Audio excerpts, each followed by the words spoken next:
예, 안녕하십니까. 오늘 이제 에코프로 BM 잠깐 이야기를 할 텐데요.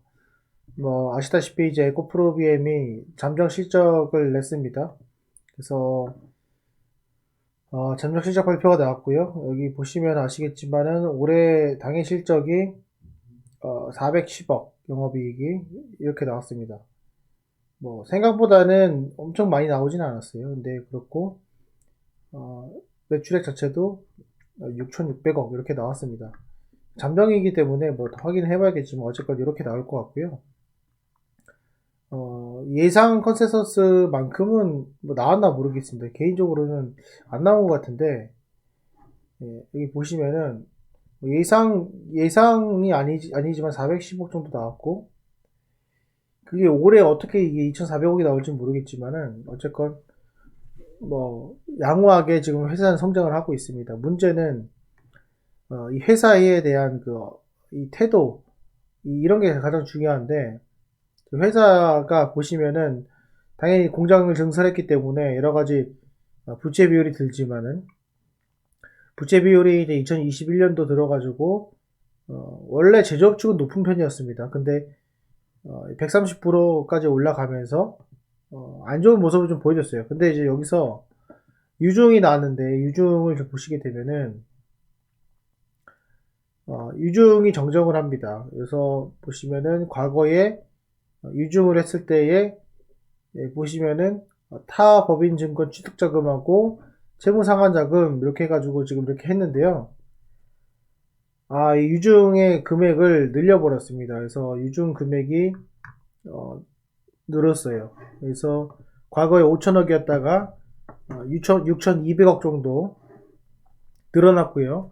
그 내용들을 보게 되면은 운용 자금에서 1,200억 정도 늘어났고, 채무 상환 자금에서는 한 거의 늘어나지 않았죠. 채무 상환 자체는 이렇게 됐고, 타법인 증권 취득 자금 이렇게 되었습니다. 근데 문제는, 아니 그냥 이게 계획된 건지 모르겠지만은 갑자기 운영 자금이 1,200억이 늘어났어요. 어, 회사가 돈이 부족한 건지 아니면 미리 원자재를 땡기려고 그러는 건지 모르겠지만은 운영 자금을 1,200억을 추가로 해서 유증을 합니다.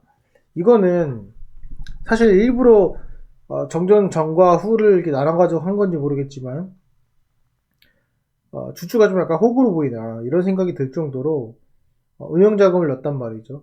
이게 참 좀 아이러니하고, 또 하나는 굳이 운영 자금을 이렇게 넣을 필요가 있었나, 1,200억을. 그렇지 않습니까? 이 회사가 1년에 버는 돈이 지금 따지고 보면 2,500억이라고 하는 건데, 2,400억이라고 나와 있는데, 컨센서스에 나와 있는데, 이걸 1,200억으로 운영 자금을 운영할 필요가 있나 이런 생각도 들고요. 그러니까 이런 것들이 사실은 물 들어올 때 땡기는 거거든요. 저는 참 이런 것도 안 좋게 봅니다.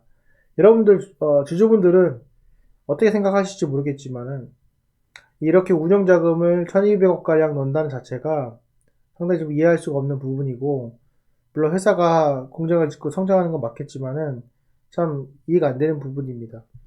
그래서 좀 여기서 기업 분석을 잠깐 보게 되면은, 여기 좀 보시면은 물론 이해가 되겠지만은, 여기 보시면 인건비가 거의 2배 가까이 늘어납니다. 여기 보시면은 에코프로 BM이 인건비가 2배 가까이 늘어나고요.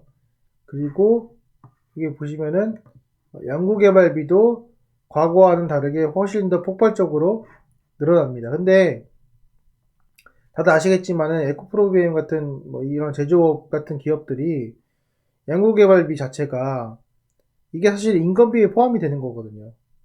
어, 그리고 연구개발비 같은 경우에 사실 이게 연구개발을 이걸로 한다고 해가지고 바로 뭔가 돈이 나는 건 아니거든요. 근데 이상한 거는 이게 연구개발비 자체가 점진적으로 늘어나야 되는데 이게 너무 가파르게 늘어나고 있다는 거예요. 이 점이 좀 저는 좀 이해할 수 없는 그런 부분이다. 저는 개인적으로 이렇게 생각이 들고, 그래서 충분히 뭐 고려할 수 있는 상황이지만은 지금 보시면은 인건비 자체도 많이 늘어나고 연구개발비도 많이 늘어난 상태에서 운영자금으로 1,000억이 넘는 돈을 유증을 한다? 저는 좀 약간 이해할 수가 없고, 그리고 부채도 갚아야 되기 때문에 여러모로 저는 개인적으로 이런 이런 류의 그런 회사를 운영하는 스타일을 개인적으로 별로 좋아하지는 않습니다. 그래서 좀 이렇게 말씀을 드렸고요. 저는 개인적으로 이런 회사의 업태를 보고 장기를 투자해야 될 것 같지는 않습니다. 저는 이런 회사는 절대로 장기 투자를 하지 않는데, 어차피 여러분들이 생각하실 때도 판단을 잘 하셔가지고 투자하시면 좋을 것 같고요. 지금 주가는 생각보다 잘 오르고 잘 마무리되고 있습니다. 근데 문제는 거기에 있는 것이 아니라 향후 주가 추이에 있죠. 향후에 이 회사가 점점 더 주식수를 늘려가면서 회사의 덩치를 키워나가는 그런 모습을 보일 것이냐, 아니면 정말로 내실을 다지고 주주에게 환원하는 정책을 가질 것이냐, 그거를 좀 우리가 반드시 볼 필요가 있다. 저는 그렇게 생각을 합니다. 그래서 이 점 여러분들 참조하시고요. 앞으로 어떻게 될지 모르겠습니다. 저도 그렇지 모르겠지만은, 그래도 이 부분은 반드시 확인을 하시고 넘어가시기 바랍니다. 예. 어쨌건 이 점 여러분들 참조하셔가지고 투자하신 데 있어서 조금이나마 도움이 됐으면 좋겠습니다. 예. 오늘 영상은 여기까지 하겠습니다. 감사합니다.